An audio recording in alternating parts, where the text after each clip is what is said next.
Shalom, shalom, shalom. Peuple de Dieu, bon après-midi. Ici en Afrique du Sud, bon après-midi chez vous à la maison. Si vous êtes en Afrique, si vous êtes en Europe, la grande partie de l'Europe, il est après-midi. Bonjour et bonne nuit, selon que tu te retrouves peut-être au Canada, aux États-Unis. Vous vous retrouvez encore, il est 7 heures ou 6 heures du matin, alors que ceux qui sont avec nous du côté de la Chine, il est soir. Et tout ceci montre la grandeur du Dieu que nous servons.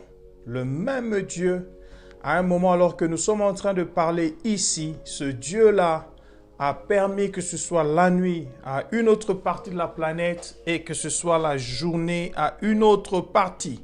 Nous bénissons le Seigneur pour cela. Nous rendons grâce à Dieu pour sa présence au milieu de nous.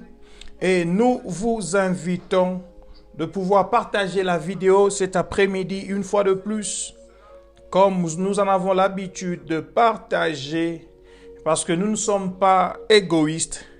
Nous partageons ce que nous recevons. Shalom, shalom à toi aussi, Papa Célestin Njate Okende. Et shalom aussi à Maman Cynthia Njate Okende. Je vous salue au nom de Jésus-Christ. Partagez la vidéo à autant de personnes que vous pouvez. Je salue Persita Mbembo, que Dieu te bénisse. Tu es aussi connecté déjà. Et partagez, identifiez des personnes, appelez-les à venir, à se joindre à nous pour une autre après-midi de bénédiction. Le Seigneur a des choses merveilleuses pour nous dans notre école de la foi. École de la foi. Je suis en train de partager la vidéo. Tu peux aussi faire de même. Donnons-nous 2 minutes pour cela. Et après 2 minutes, nous allons commencer les enseignements de cet après-midi. Je salue tout le monde au nom de Jésus-Christ. Au nom de notre Seigneur, le Dieu de gloire, le Dieu de paix, le Dieu d'amour, le Dieu de faveur, le Dieu de toute grâce, qui a permis que nous soyons ensemble encore cet après-midi. Ce n'est que par grâce, ce n'est que par grâce. Il n'y a personne qui peut penser que cela est arrivé par sa propre force. Et nous rendons grâce à Dieu qui a permis que nous puissions avoir le live d'aujourd'hui. Pour avoir les unités, les datas, c'est par la grâce du Seigneur aussi. Alors nous reconnaissons sa grâce. Nous bénissons Dieu pour toi qui peux nous suivre maintenant. Parce que tu peux avoir ces unités ou bien ces mégas, comme nous disons à Kinshasa au Congo, ces mégas pour suivre cette vidéo. Nous sommes à l'école de foi et nous sommes en train de t'inviter à pouvoir partager la vidéo à plusieurs autres personnes. C'est ce que je suis en train de faire maintenant et je t'invite aussi à le faire, Si tu le peux, nous bénirons une personne en plus. Nous pouvions être 2 à suivre ceci alors qu'il y a une 3e personne qui nous attend quelque part là pour recevoir ce signal afin qu'il puisse recevoir une parole de Dieu par rapport à sa vie. Et nous sommes à l'école de la foi. Je vous informe que nous sommes à la 8e séance de cette école de la foi. Et le Seigneur a encore beaucoup de choses à nous enseigner sur la foi. Nous le croyons très bien et nous pensons que nous pouvons être, chacun d'entre nous ici, des instruments pour la gloire de Dieu afin de pouvoir bénir une personne. 1 minute encore en train de partager, une dernière minute en train de partager. Rassurez-vous que vous avez identifié un ami ou une amie, quelqu'un qui a besoin d'écouter cette parole. Nous parlons de la foi. Nous sommes à l'école de la foi où ensemble nous sommes venus au pied du maître afin d'être enseignés sur la foi. Et à la fin de l'école, nous allons recevoir la grade, comment on dit ça? La collation. Nous serons collés comme des hommes et des femmes de la foi ayant reçu une fois de plus, je ne sais pas, un diplôme, un certificat selon que tu le vois, mais quelque chose de nouveau qui juste va témoigner de toi que tu as été à l'école de la foi. Donc, bien-aimé le Seigneur, je salue tout le monde qui se joint à nous. Je ne sais pas. J'ai vu Maman Marie-France Kankubakatous. Maman Mamie, que Dieu te bénisse. Tu es présent comme d'habitude chaque samedi et cet après-midi tu es encore là. Que Dieu soit loué. Les amis de la France. Maman Mamie Bakatou, j'ai pas encore vu Lisa, j'ai pas vu Lisa Liongo, j'ai pas vu ma belle-sœur Nancy, j'ai pas vu les gens de la France. Je vous attends. Entrez et que Dieu puisse vous bénir. Partageons la vidéo, identifions des personnes afin que nous puissions bénir certaines personnes cet après-midi. Voilà. J'étais en train de dire que nous sommes à l'école de la foi et le samedi passé, je nous ai rappelé 7 étapes importantes pour vivre la foi dans sa vie. Mes salutations à Maman Mita Mwalongo qui nous suit maintenant de Pretoria. Que Dieu te bénisse aussi, une régulière de chaque samedi. Que le Seigneur soit avec vous. J'ai pas encore vu Maman Anita ici à Potchefstroom. J'ai pas encore vu mes régulières de l'Afrique du Sud. Que le Seigneur puisse vous donner du temps afin que vous soyez avec nous. Maman Joël Mwangalai de Klexdorp, je t'ai pas encore vu connecté, et plusieurs autres régulières. J'ai pas encore vu les amis de Meikron. Je vois Evelyne Graska Bunji qui nous suit à partir des États-Unis. C'est une grâce et une faveur. Merci beaucoup. Il est très tôt matin chez vous et je sais que les amis de la famille Kabunj qui nous suivaient des États-Unis, c'est toujours difficile pour vous parce que vous revenez déjà d'une nuit de prière à la Meikron avec mon ami l'évangéliste Turam et vous devez immédiatement après cela, le matin, vous retrouvez en train de nous suivre pour ces 45 minutes. Que le Seigneur vous bénisse pour votre disponibilité. Je sais que vous êtes des personnes qui aimez la parole de Dieu, identifier des personnes. Donc, j'étais en train de dire 7 étapes pour vivre la foi. Le samedi passé, j'ai résumé les enseignements des premiers 7 samedis ou premiers 6 samedis. Je nous avais rappelé que la base de notre foi, c'est Jésus-Christ. Jésus-Christ est la parole vivante de Dieu. Il est venu comme la parole qui s'est faite chair, comme la Bible dit, Jean chapitre 1, verset 1.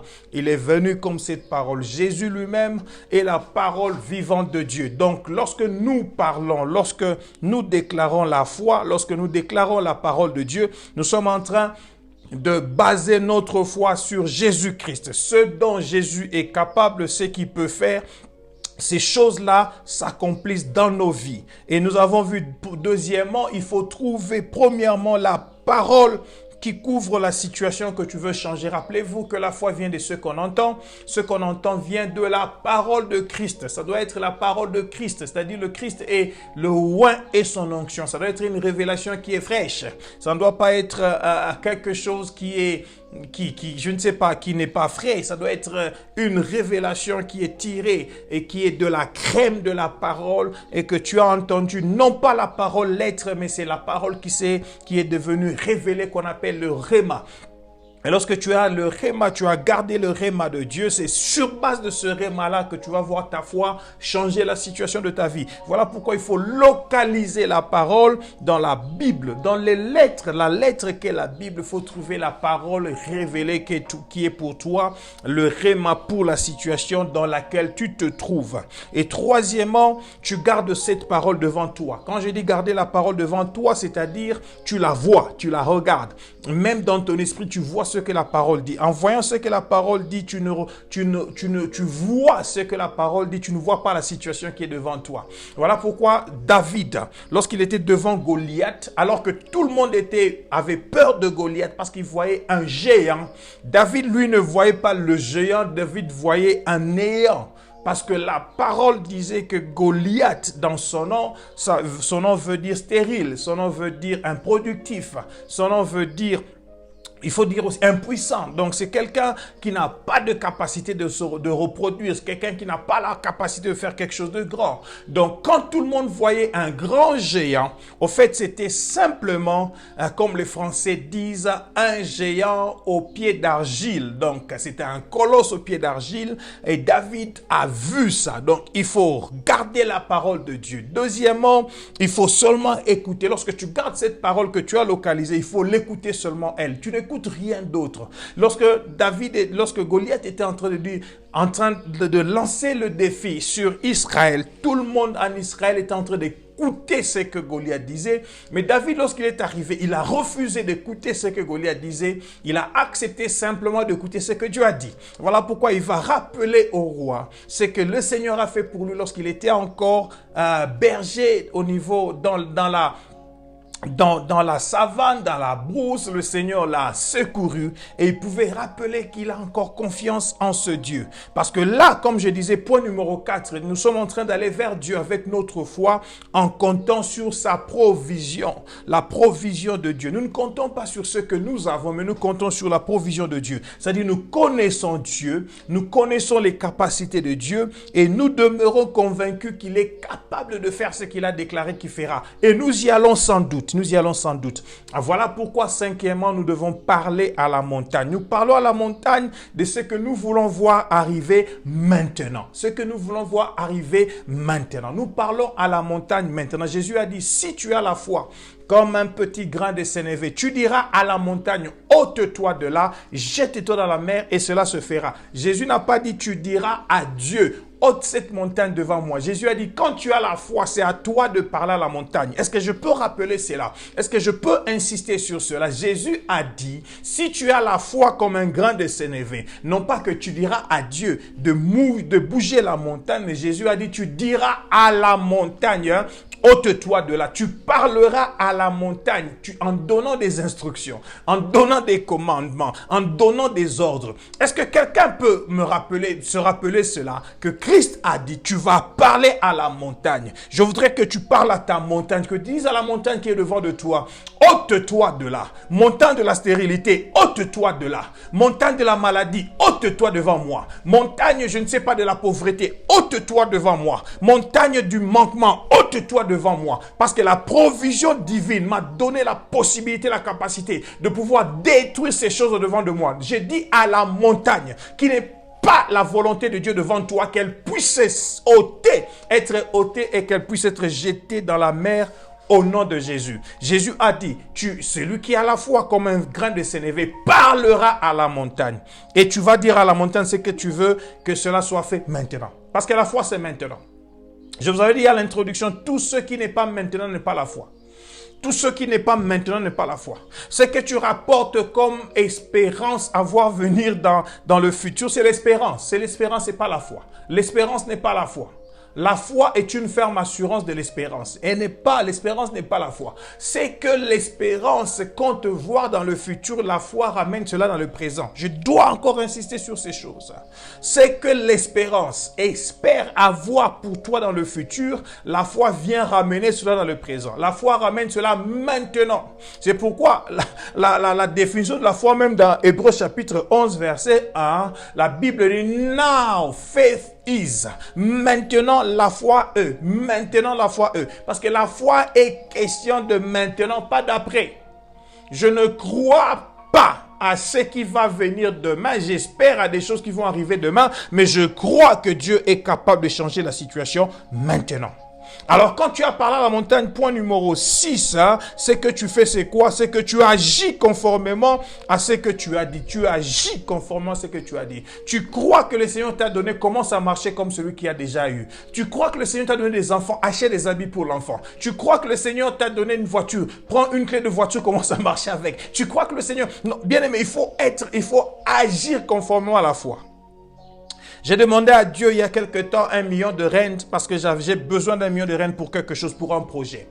J'ai besoin d'un million de rand pour un projet. Et je suis en train d'espérer, je suis en train d'espérer. Non, je suis en train de croire que le Seigneur m'a donné un million de rand. Qu'est-ce que j'ai fait? J'ai commencé à agir comme un millionnaire. J'ai commencé à marcher comme quelqu'un qui a un million. Ce que j'ai fait, j'ai écrit un chèque de million. Donc, j'ai pris dans mon carnet de chèques,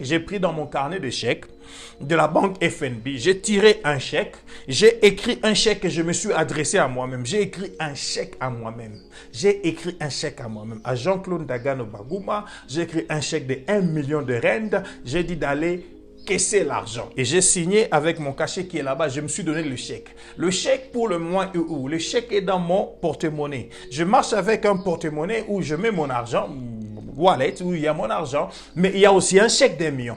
Donc, c'est comme si je suis en train d'aller à la banque pour aller cacher, prendre, comment on dit ça, pour avoir le cash de 1 million de rand. Donc, je marche comme ça dans ma voiture, dans mon porte-monnaie avec un chèque d'1 million. J'agis conformément à la parole. J'ai parlé à la montagne, j'ai parlé et j'ai agi. Donc, je n'ai pas besoin qu'on me dise que l'argent va entrer demain. Moi, pour moi, c'est que je crois que l'argent est entré maintenant. Alors, chaque fois, c'est comme si c'est quelqu'un qui est en train de partir à la banque pour aller toucher son chèque. Mais rappelez-vous, pour toucher l'argent dans le chèque, il faut avoir l'argent dans le compte. Et le compte là appartient à Jean-Claude Dagano. Donc, je suis en train de dire que Jean-Claude Dagano est capable de payer à Jean-Claude Dagano 1 million parce qu'il y a 1 million dans son compte. Alléluia. Il faut avoir plus d'1 million pour toucher 1 million de ce compte.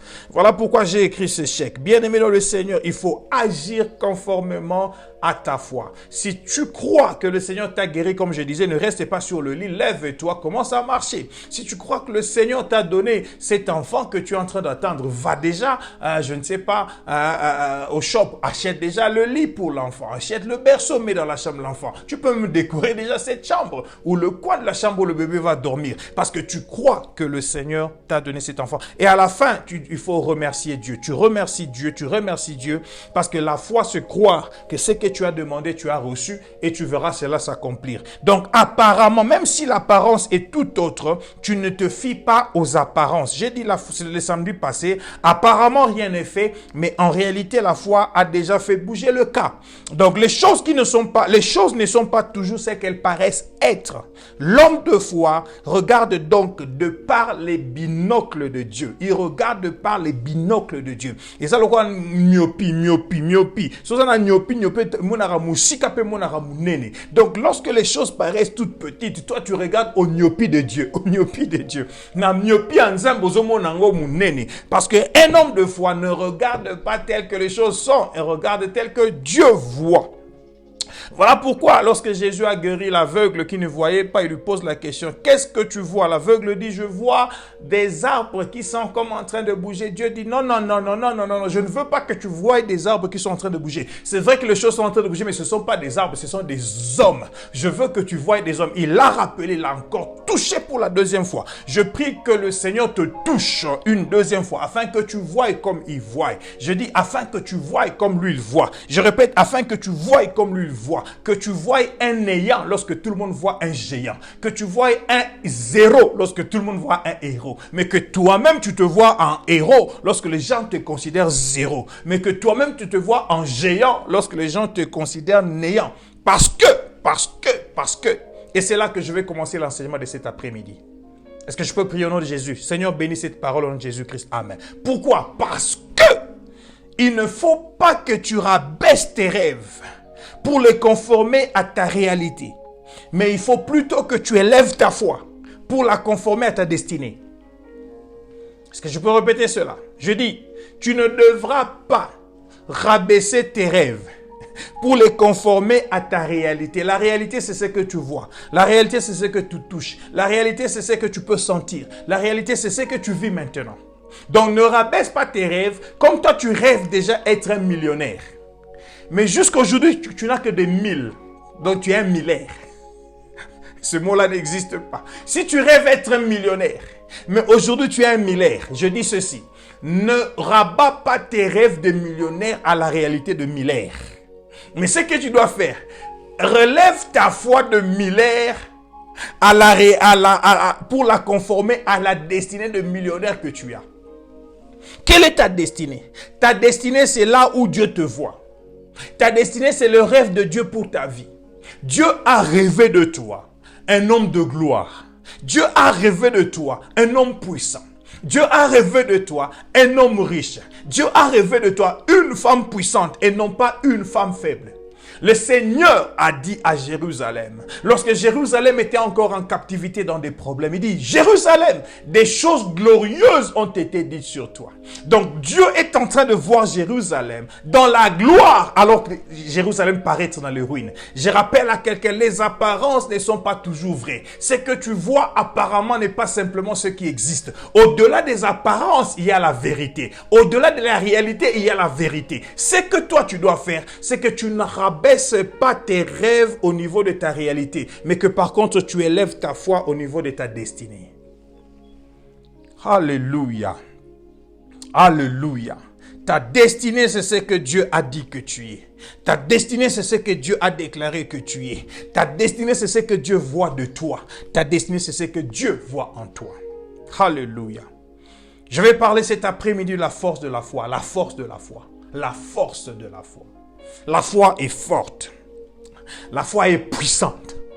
La foi est capable de bouger des choses. Même quand apparemment les choses ne sont pas encore celles-là, la foi a déjà bougé cela. Quand Élie était en train de prier sur la montagne de Mont Carmel, alors que le serviteur était en train de sortir pour aller voir, cette fois, il est parti voir, il n'a rien vu. Mais pour Élie, il savait qu'il a déjà déclaré, il a déjà enfanté dans la présence de Dieu la pluie. Même quand la 7e fois, le serviteur a vu un petit nuage à la grandeur de la main, Élie savait, non, ce n'est pas un petit nuage. Ce petit nuage va produire une grande pluie. Parce qu'Élie avait déjà déclaré une grande pluie. Élie, avant de monter sur la montagne, a envoyé un message au roi Akab pour dire, Sains-toi, commence à courir, va presser de moi parce qu'il y a une grande pluie qui s'annonce, qui est en train de venir. Personne n'a vu la pluie. Personne n'a écouté le bruit de la pluie. Personne n'a vu le ciel sombrir. Mais la seule personne qui a vu, c'est Élie, l'homme de foi. L'homme de foi ne regarde pas comme tout le monde. L'homme de foi ne voit pas comme tout le monde. L'homme de foi déclare là où les gens ne peuvent rien dire. L'homme de foi ne reste pas bouche muette parce qu'il n'y a rien qui peut fermer la bouche d'un homme de foi. Le diable ne peut même pas et les circonstances ne peuvent pas. Parce que la parole de Dieu ne peut jamais être tenue muette. Alléluia. Et l'homme de foi déclare la parole de Dieu. La force de la foi. Hébreux chapitre 11. Versets 1 à 3, il est écrit, « Or la foi est une ferme assurance des choses qu'on espère, une démonstration de celles qu'on ne voit pas. Pour l'avoir possédée, les anciens ont obtenu un témoignage favorable. » Waouh! Verset 3, « C'est par la foi que nous reconnaissons que l'univers a été formé par la parole de Dieu, en sorte que ce qu'on voit n'a pas été fait des choses visibles. Ça a été fait quoi? Des choses invisibles. Rien n'existait, mais la parole a parlé. Alléluia. Bien aimé, écoutez ceci. La foi n'est pas un produit de la raison. Je répète, la foi n'est pas un produit de la raison. Je le redis encore, la foi n'est pas un produit de la raison. La raison est dans l'âme. La foi n'est pas un produit de l'âme. La foi est le produit d'un esprit recréé. Un esprit recréé, un esprit régénéré. Un esprit qui a été transformé à l'image de Dieu. Parce que nous sommes des esprits ayant un corps. Non, nous sommes des esprits ayant une âme vivant dans un corps. Mais l'esprit a été dégénéré par le péché. Lorsque l'esprit vient d'être régénéré par Christ, c'est-à-dire la rédemption est entrée dans ton corps, cet esprit qui est régénéré, c'est l'esprit régénéré qui produit la foi. Parce que d'abord, nous sommes sauvés comment? Nous sommes sauvés par grâce, mais au moyen de la foi. Donc la foi est l'élément important qui doit venir apporter le salut à quelqu'un. Alors je suis en train de dire à quelqu'un ici, la foi n'est pas le produit de la raison, n'est pas un produit de la raison, je m'excuse, n'est pas un produit de la raison la foi. Parce que la raison est produite par l'âme. Au même lieu où se trouvent les sentiments, l'intelligence humaine, c'est là où vient la raison. Mais la foi n'est pas produit de cela. Je vous avais déjà dit cela à la première séance et la deuxième séance. Mais je dis la foi est le produit d'un esprit recréé. Un esprit recréé. La raison ne peut pas produire la foi. Parce que la raison ne comprend pas beaucoup de choses.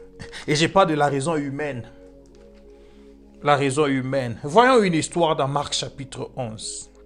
Il y a une situation dans Marc chapitre 11 à partir du verset 27 jusqu'au verset 33. J'étais en train de dire la foi est le produit d'un esprit recréé, non pas le produit de l'âme ou de la raison.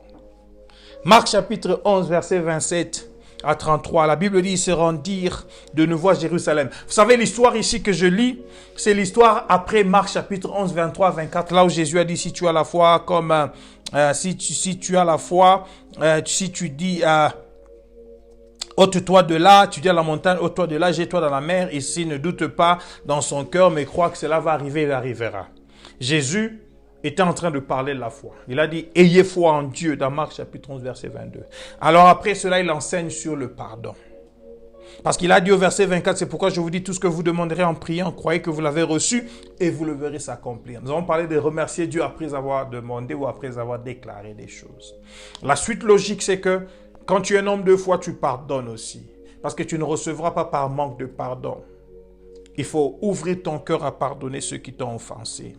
Un homme de foi ne se laisse pas être offensé au point de pouvoir garder son cœur contre quelqu'un. Alors après cela, Jésus commence maintenant à parler.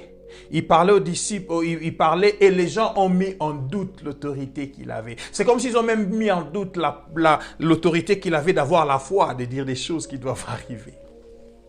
Hier vendredi à l'intercession le soir, dans notre culte d'intercession, nous appelons cela le temps des champions.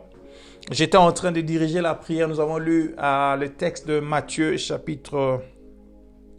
C'est quel chapitre encore? Nous avons lu là où Jésus dit, vous avez l'autorité de demander quelque chose. Tout ce que vous lierez sur la terre sera lié au ciel. Tout ce que vous délierez sur la terre sera délié au ciel. Et Jésus a dit, encore je vous dis, là aussi vous êtes 2 ou 3. Vous vous entendez, vous vous mettez d'accord, vous demandez quelque chose, cela vous sera donné. J'étais en train de parler de l'autorité que nous avons par la foi d'avoir des choses sur la terre. Dieu n'a pas dit qu'il va lier des choses sur la terre. Il a dit, vous lierez des choses sur la terre et cela sera lié au ciel. Vous allez délier des choses sur la terre et cela va être délié au ciel. Dieu attend de nous que nous puissions déclarer notre foi afin que lui puisse exécuter cela. Bien-aimé, écoutez cela. Ce n'est pas à Dieu de faire cela, c'est à toi de le faire.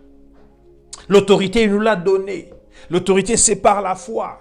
Alors que la foi, j'étais en train de dire, ce n'est pas un produit de la raison, mais c'est d'un esprit recréé. Écoutez maintenant cette histoire, entrons dans l'histoire. Ils se rendirent de nouveau à Jérusalem, Jésus et ses disciples donc, et pendant que Jésus se promenait dans le temple, les principaux sacrificateurs, les scribes et les anciens vinrent en lui et lui dirent, par quelle autorité Jésus fais-tu ces choses et qui t'a donné l'autorité de les faire? Donc, que tu marches seulement comme ça, que tu vois un figuier, que tu parles au figuier, déclares au figuier que personne jamais ne mange de ton fruit et que le figuier sèche. Le figuier est devenu stérile. Précédemment, on t'a vu, tu as chassé les gens du temple, tu as chassé des gens, tu les as tabassés. Tu es entré avec triomphe à Jérusalem. Qui t'a donné toute cette autorité? Avant d'entrer à Jérusalem, tu venais, je ne sais pas, de Jéricho. Nous avons appris que tu as guéri Bartimée, un aveugle. Jésus, dis-nous, qui t'a donné cette autorité? C'était la question qu'on a posée à Jésus. Tous ces éléments, tous ces résultats que tu es en train d'avoir par la foi, où est-ce que toi tu as eu cette autorité d'avoir la foi, Jésus? Dis-nous, dis-nous. C'était la question que les sacrificateurs, les principaux sacrificateurs, les scribes et les anciens ont posée à Jésus. Écoutez la réponse de Jésus, verset 29. Jésus leur répondit, je vous adresserai aussi une question, répondez-moi et je vous dirai par quelle autorité moi je fais ces choses. Si vous me répondez, je vais vous répondre. Écoutez, verset 30. Le baptême de Jean venait-il du ciel ou des hommes? Répondez-moi. Alors Jésus, qui regarde les anciens, les sacrificateurs et les scribes, mais ils raisonnèrent ainsi entre eux. Écoutez, verset 31, ils raisonnèrent ainsi entre eux. C'est-à-dire, ils sont allés chercher dans la raison, s'ils peuvent avoir la réponse. Alléluia. Ils sont allés chercher dans leur raison. Ils raisonnèrent entre eux. Et ils se dirent, si nous répondons du ciel, il dira, pourquoi n'avez-vous pas cru en lui? Et si nous répondons des hommes, il craignait le peuple, car tous tenait réellement Jean pour un prophète. Verset 33. Alors ils répondirent à Jésus, nous ne savons pas. Et Jésus leur dit, moi non plus, je ne vous dirai pas par quelle autorité je fais ces choses.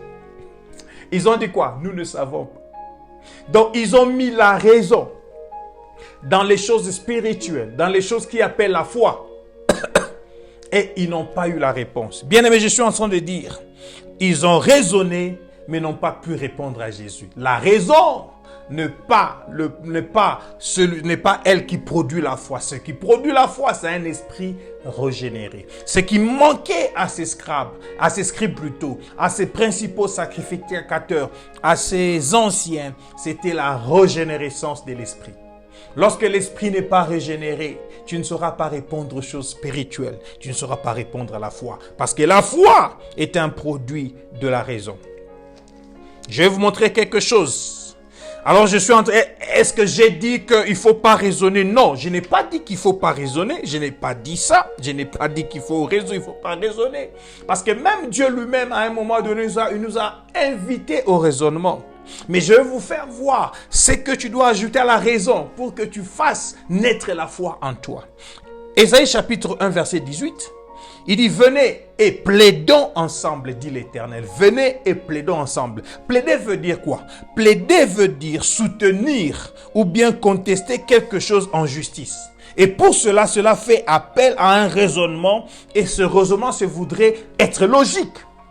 Donc quand Dieu dit venez plaidons, c'est-à-dire viens, défends ce que tu veux dire, ou bien conteste ce que moi je n'ai pas fait. Ou bien tu viens me dire, maître, il y a quelque chose que tu devrais faire. Donc là, il faut un raisonnement. Mais ce raisonnement-là doit être logique. Alors comment ce raisonnement doit se faire? Je suis en train de dire ceci. Raisonner avec Dieu doit être sur base de la parole de Dieu et aussi dans la parole de Dieu. Le raisonnement doit être basé dans la parole de Dieu et demeurer sur la parole de Dieu. Voilà pourquoi Dieu va dire, si vos péchés sont comme les cramoisis, ils deviendront comme la neige. S'ils sont rouges comme la pourpre, ils deviendront comme la laine. Parce que Dieu avait déjà promis par sa parole qu'il allait pardonner le péché. Donc venez plaidons, dites-moi qu'est-ce qui est dans la parole que je n'ai pas faite. Raisonnez comme cela. Amenez quelque chose de logique. Donc je suis en train de dire, le raisonnement doit être sur la parole de Dieu, doit être dans la parole de Dieu. Pourtant, lorsque tu trouves la parole de Dieu, lorsque tu entres dans la parole de Dieu, tu es en train de localiser la parole qui va produire la foi en toi. Et l'esprit régénéré va déclarer cette parole. Donc je n'ai pas dit qu'il ne faut pas raisonner. Ne me comprenez pas autrement. Je n'ai pas dit qu'il ne faut pas raisonner, mais je suis en train de dire ici, le raisonnement ou la raison doit être basé, doit être sur la parole de Dieu et aussi dans la parole de Dieu. Verset 19, il a dit, si vous avez de la bonne volonté et si vous êtes docile, vous mangerez le meilleur production du pays. Le résultat, pour vous donner le meilleur, passe par quoi? Passe par l'obéissance à la parole de Dieu. Il a dit, si vous êtes docile, docile à quoi?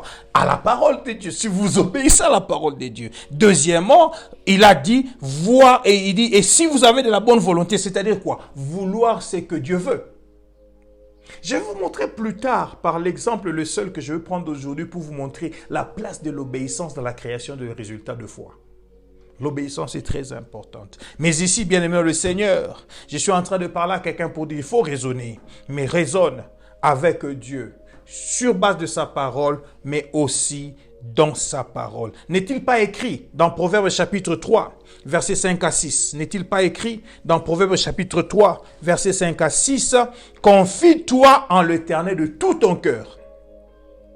Et ne t'appuie pas sur ta sagesse. Ne t'appuie pas sur ta sagesse. Dieu dit, confie-toi en lui de tout ton cœur et ne t'appuie pas sur ta sagesse. Il ne faut pas t'appuyer sur ta sagesse. Appuie-toi sur la sagesse de Dieu. Parce que ta sagesse, elle est limitée. La sagesse de Dieu est illimitée. Verset 6, il dit, reconnais-le dans toutes tes voies et il aplanira tes sentiers. Tu veux des résultats?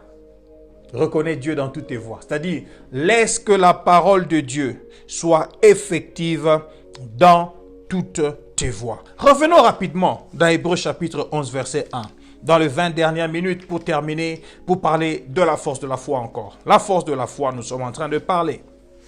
Hébreux chapitre 11, verset 1, il est dit, « Or la foi est une ferme assurance des choses qu'on espère, une démonstration de ce qu'on ne voit pas. » La foi, avant de devenir une démonstration, elle est d'abord une assurance.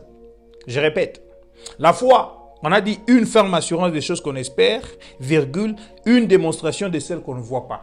Avant de devenir une démonstration, la foi doit d'abord être une assurance. On démontre ce que l'on peut avoir. On ne démontre pas ce que l'on pense avoir. On démontre ce qui est effectif. Quand tu démontres quelque chose, c'est-à-dire que tu as déjà apporté la réalité à devenir vérité. La démonstration, c'est par rapport à quelque chose qui existe, que les autres ne voient pas, mais que tu veux maintenant apporter à l'évidence.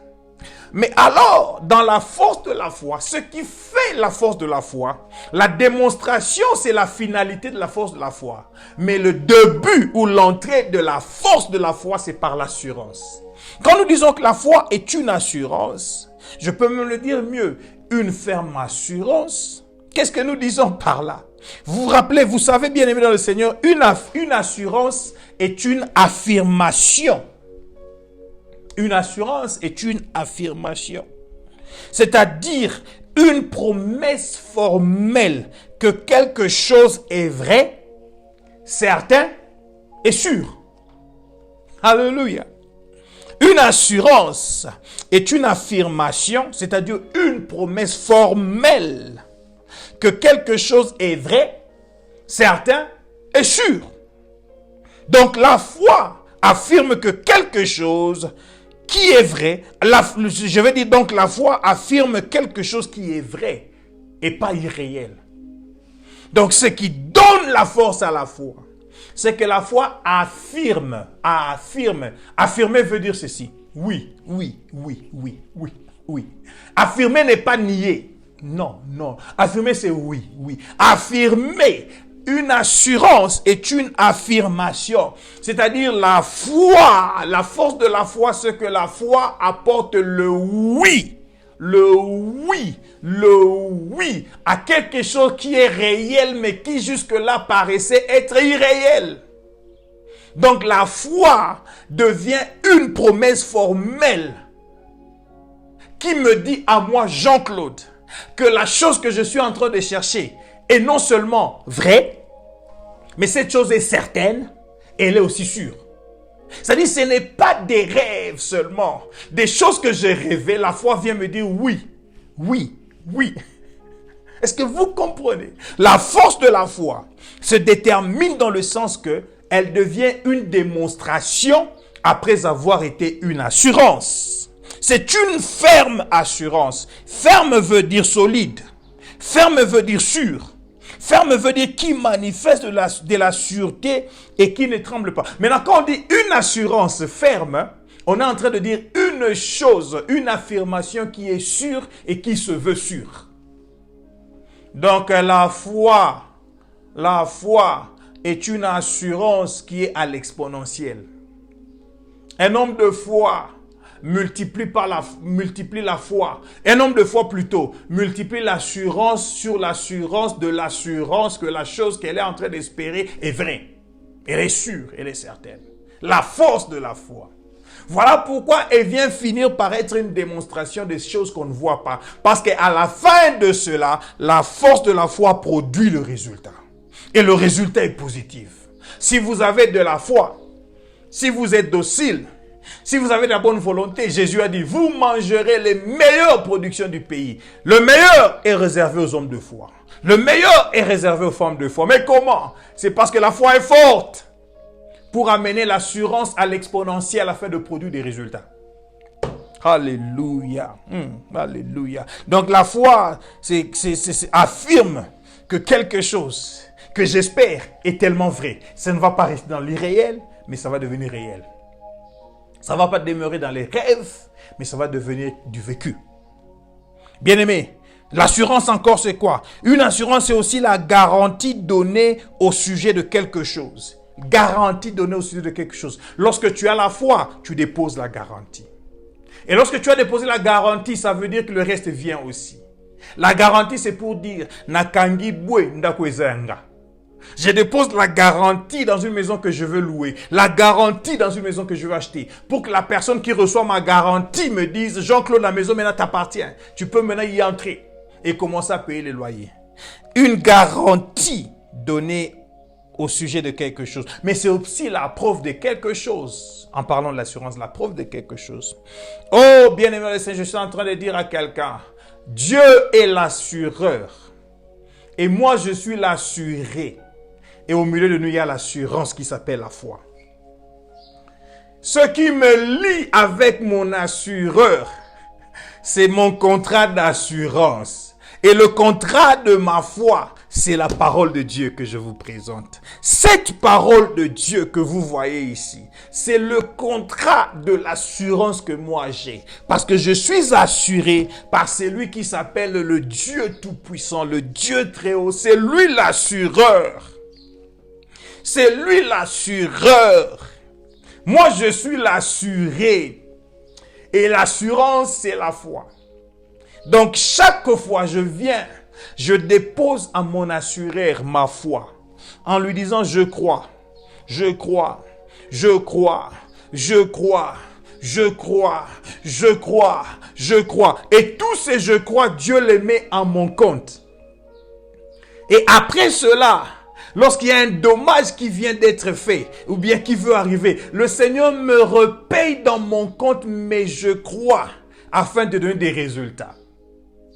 Voilà pourquoi il est écrit dans la parole que cela a été imputé à justice à Abraham.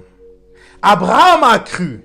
Il a cru, il a cru, il a cru que celui qui fait la promesse est aussi fidèle pour accomplir ce qu'il a promis. Abraham a cru qu'en regardant son corps, même si son corps commençait à vieillir et que le corps de sa femme aussi vieillissait, mais il n'a pas cru à leur corps. Il a continué à garder l'assurance qu'il peut avoir un enfant. Il a cru, il a cru, il a cru, il a cru. Et Dieu a pris tous ces je crois, il a mis cela, il a imputé cela à justice. Il a mis cela dans le compte débiteur d'Abraham. Le résultat est venu après, c'est quoi? Abraham pouvait avoir de l'argent dans son compte. Parce que quoi? Il a payé à Dieu sa foi et Dieu a repayé à Abraham les résultats. Tu auras le résultat qui a exactement la forme de ta foi. Dis-moi à quoi tu crois. Je te dirai ce que tu auras. Dis-moi à quoi tu crois. Je vais te dire ce que tu auras. Bien-aimé le Seigneur, je parle de la force de la foi. La foi est une assurance. Au-delà d'être une assurance, la foi est une substance. Ce qui fait la force de la foi, c'est que la foi est une substance. La substance est toute matière dont une chose est formée. La substance, c'est toute matière dont une chose est formée. Lorsque je te donne une petite graine ou une graine d'un oranger, une graine d'orange, lorsque tu prends la graine d'orange, cette graine d'orange est une chose. Mais dans la graine d'orange, là, il y a une substance. Il y a ce qui fait de la graine être graine. C'est quoi? Cette graine-là a le gène d'un oranger. Alléluia. Ah, je suis en train de dire, cette graine-là a le gène d'un oranger. Au-delà de cela, cette graine-là a le gène d'une orangerie. C'est-à-dire, la seule graine peut produire un arbre d'orange et les oranges vont venir en des fruits et les autres graines vont venir, on va encore planter pour avoir finalement une plantation d'oranges qu'on appelle une orangerie. La foi est une substance. C'est-à-dire, c'est la foi en étant une substance, elle est une matière dont une chose est formée. Ta foi à toi, elle est une substance. J'ai enseigné à la 4e session la foi comme une substance de la chose désirée. La chose que tu désires, c'est la chose. Mais ce qu'est la substance de la chose que tu désires, ça doit être ta foi. Lorsque ta foi voit des oranges, tu produis les oranges. Lorsque ta foi voit de l'argent, tu reproduis de l'argent. Pourquoi? Parce que c'est la substance. C'est-à-dire, c'est la matière dont la chose est formée. Oh, bien-aimé le Seigneur, je voudrais parler pour me faire comprendre davantage. Je suis en train de dire à quelqu'un, lorsque tu as une graine, alléluia, waouh. On raconte une histoire d'un monsieur qui est en train de conduire sa voiture avec un jeune homme.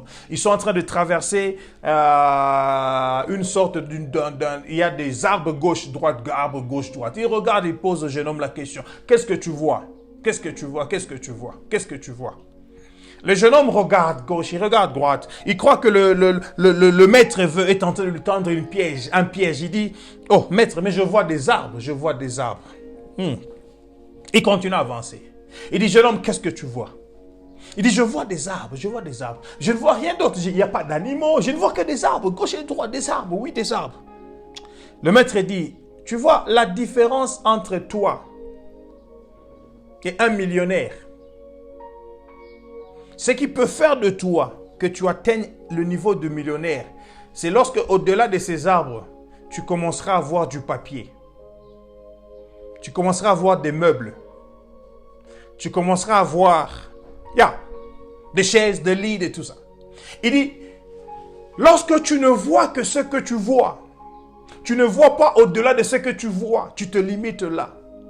Mais maintenant, moi qui possède tous ces arbres ici, je ne vois pas seulement les arbres, je ne vendrai pas les arbres, mais ces arbres ici, je vais les transformer en devenir du papier. Je les transforme en devenir des arbres, des lits, des chaises. Et ça va faire de moi un millionnaire, un homme très riche. Qu'est-ce que tu vois?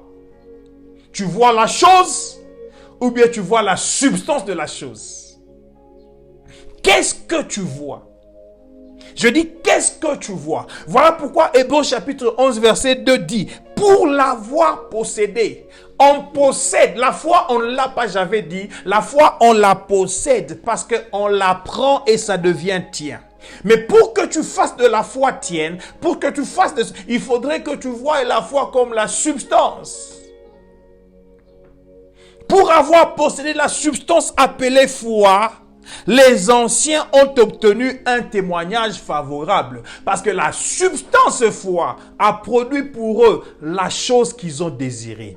La substance, c'est la matière dont la chose est formée. Frère, je suis en train de parler de la force de la foi. Je vous ai dit, premièrement, la foi est une assurance, mais au-delà de l'assurance, la foi est une substance. En tant que substance, il faut la posséder. Et Dieu d'ailleurs l'a utilisée pour former le monde que vous voyez. Voilà pourquoi le verset 3e dit, c'est par la foi que nous reconnaissons que l'univers a été formé par la parole de Dieu, en sorte que ce qu'on voit n'a pas été fait de choses visibles. Mais ça a été fait de quoi? Des choses invisibles. Tout ce qui existe n'a pas existé avant. Mais tout ce qui a existé a commencé par être invisible aux hommes, mais visible quelque part dans la pensée d'une personne. Le téléphone que vous voyez, le téléphone que vous avez, qui fait beaucoup d'argent à des gens. J'ai vu le budget que Samsung a fait en 2019. Tout le budget de Samsung en 2020 plutôt. C'est le budget de 3 pays européens. Ou 2 pays américains et un pays européen. Luxembourg, Pérou, Bolivie. Leur budget ensemble de ces 3 pays, c'est le bénéfice que Samsung a fait. Mais pour que Samsung soit Samsung, dans ce qu'il est là, il y a quelqu'un, un homme, qui avait une vision. Des choses qui étaient invisibles encore, mais qu'il avait déjà reproduit dans sa pensée, dans son imagination. Parce que la foi, c'est voir, sans voir, pour enfin voir. La force de la foi, c'est que la foi, en étant une assurance, en étant une substance, la foi est capable de produire au-delà de ce que nous avons maintenant. Donc la foi est la substance qui peut être utilisée pour former l'invisible, pour créer l'invisible. L'invisible aux hommes, mais visible à toi, homme ou femme de la foi. Donc la foi, c'est la substance. Je parle de la force de la foi. Bien aimé, je vais terminer par une histoire que nous connaissons tous bien.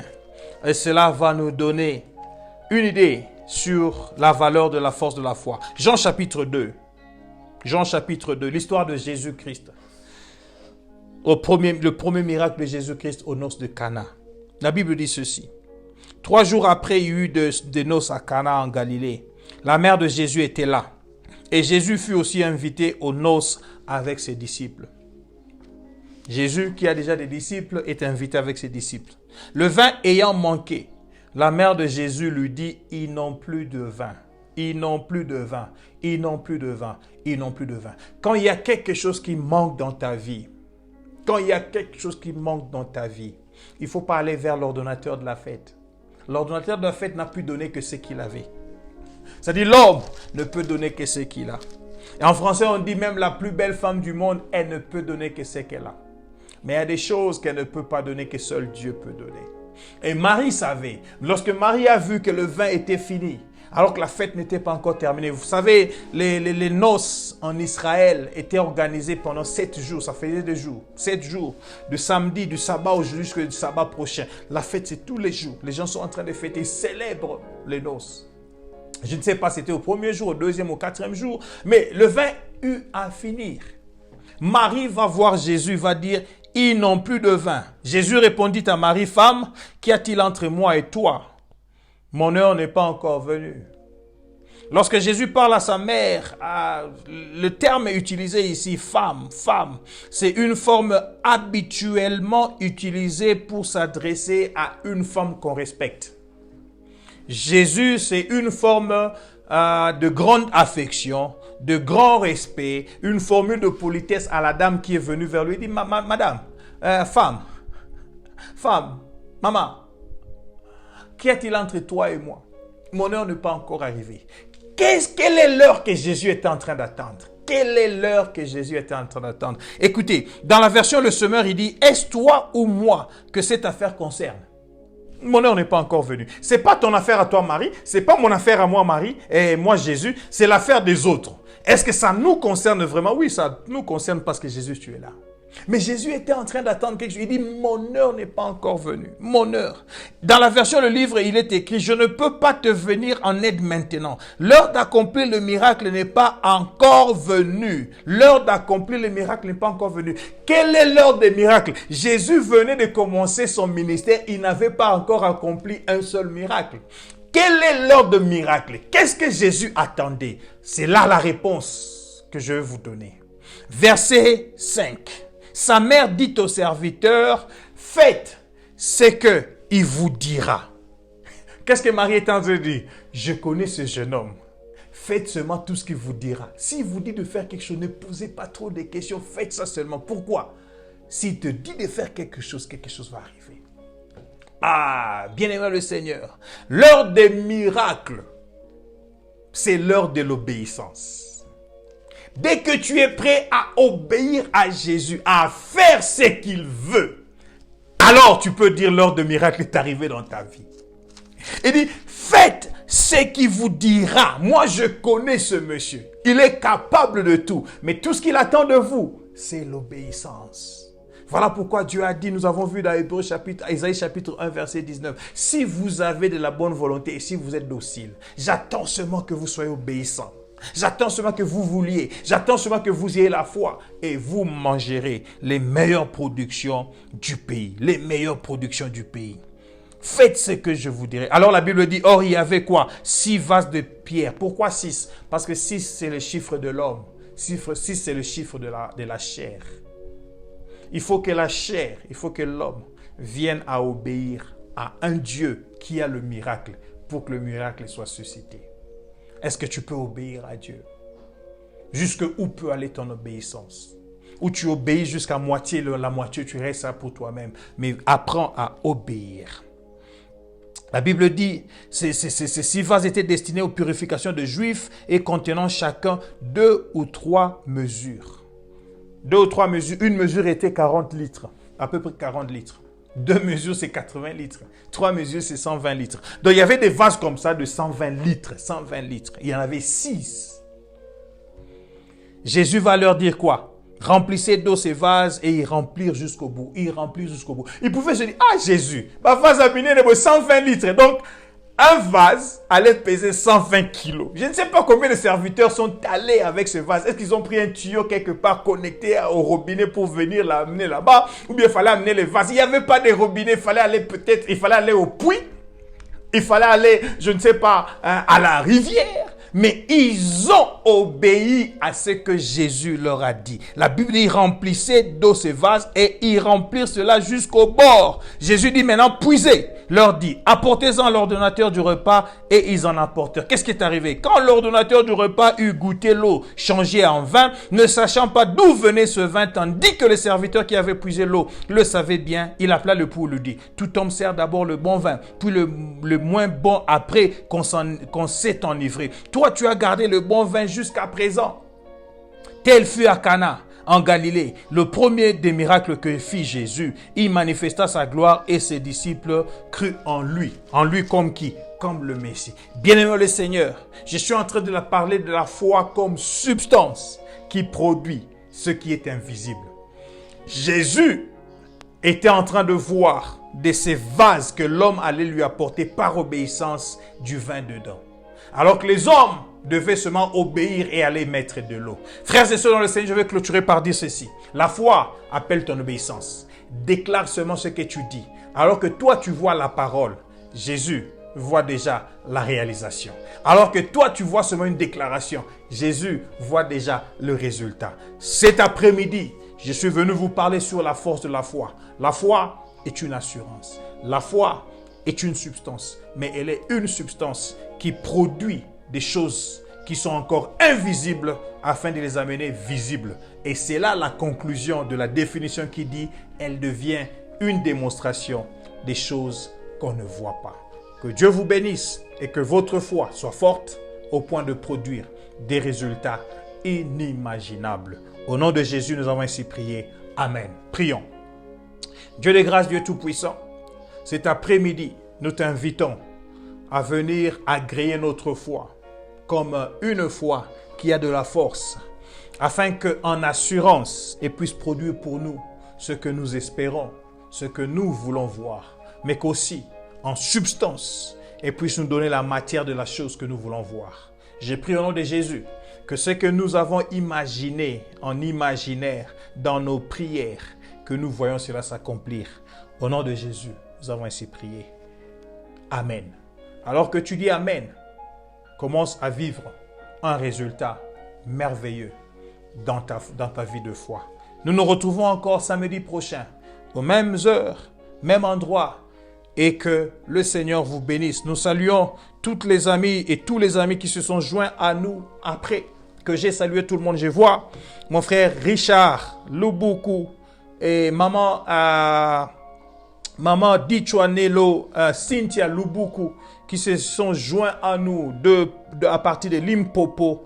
Je vois Nadia qui s'est jointe à nous à partir de Johannesburg for West. Que Dieu vous bénisse. Maman Anita Kabea qui s'est jointe à nous et toutes les autres personnes qui se sont jointes à nous. Que Dieu vous bénisse. Continuez à partager leurs vidéos. Envoyez-nous vos témoignages et que le Seigneur soit avec vous pour un autre après-midi. Une après-midi de temps de responsabilisation samedi prochain. Bye bye.